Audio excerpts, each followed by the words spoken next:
Hi, my name is Sunny Dueland, and I am going to be sharing with you today about the social change model.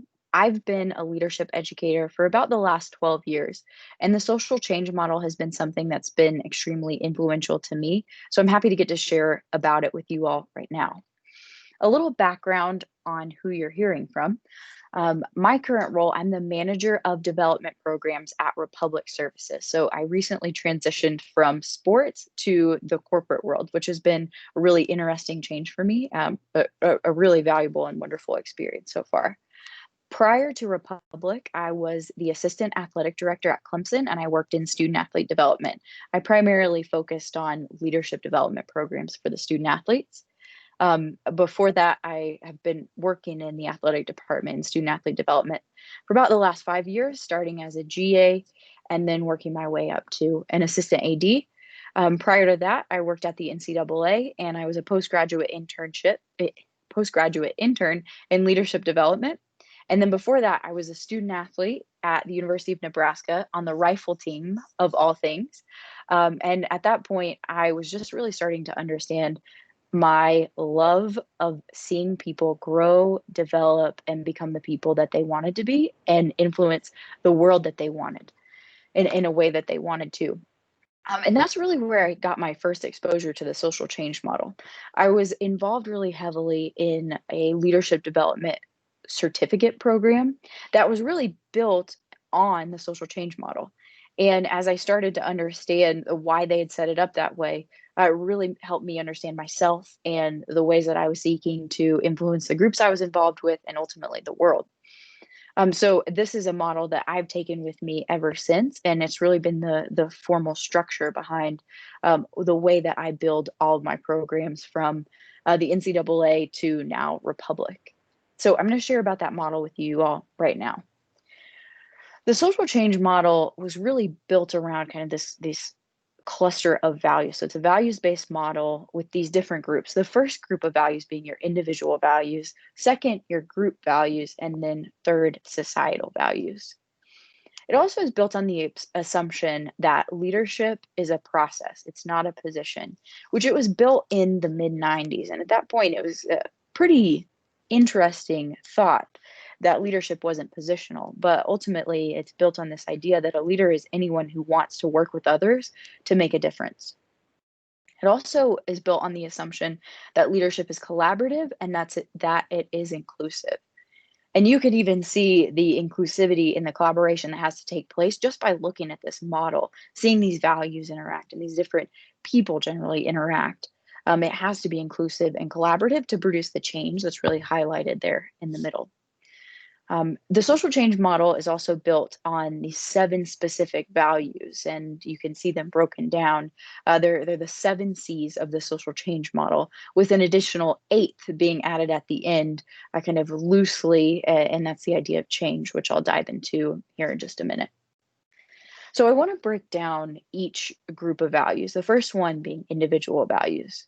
These individual values start with consciousness of self. And I think that we can all see that in our own lives. It pays to be self aware. This idea of I understand myself, my strengths, my weaknesses, what I'm passionate about, and what I value, among many, many other things. And then the second is congruent. So is this me in congruence with what I do? Do I walk the talk? And then finally, my commitment. So this idea that maybe it's something that I commit myself to as a passion, or am I willing to see my goals through for the long game? But the idea that I really engage in what I care about, whether it be a specific purpose or the future that I want to accomplish for myself. The second set of values that I'm going to share about is the group values. So the first one, collaboration. So basically this idea of doing life in community with people, or at least a subsect of life. And generally that is around some common purpose. And it's often something that we're engaging in something that we really care about or we're passionate about. And then finally, this controversy with civility. And I think this is probably one of my favorites to talk about and one I'm most interested in, because regardless of what you are involved with, whether it be a sports team or potentially a group around creating sustain a more sustainable world for our environment to thrive, or for climate change, whatever it may be. Generally, doing life with people at any point, you are going to experience some type of conflict or controversy, even if you are working in tandem with somebody around a common purpose. And so, this controversy with civility is the idea that I am able to listen, reflect, seek to understand, and not be understood all the time. And really, can maybe even go back to who I am and my core beliefs, or investigate why someone else might believe something, and come to a place of resolution, consensus, commitment, and be able to move forward.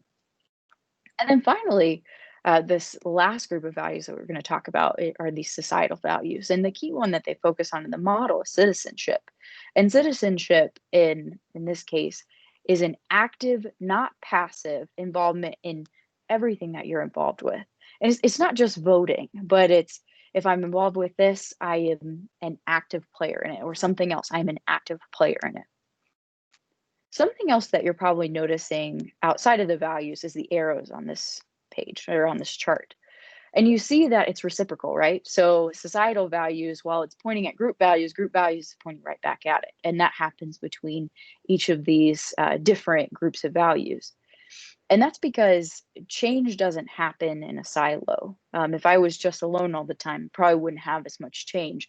But this idea that groups inform our values, and our values inform that of the group, or sometimes we look at society and we may not totally jive with something that we're seeing in society, and that, but then we are caused to reflect, or to think, to understand, to try to influence that cause, or to allow it to influence us. And through these things, it's happening constantly around us.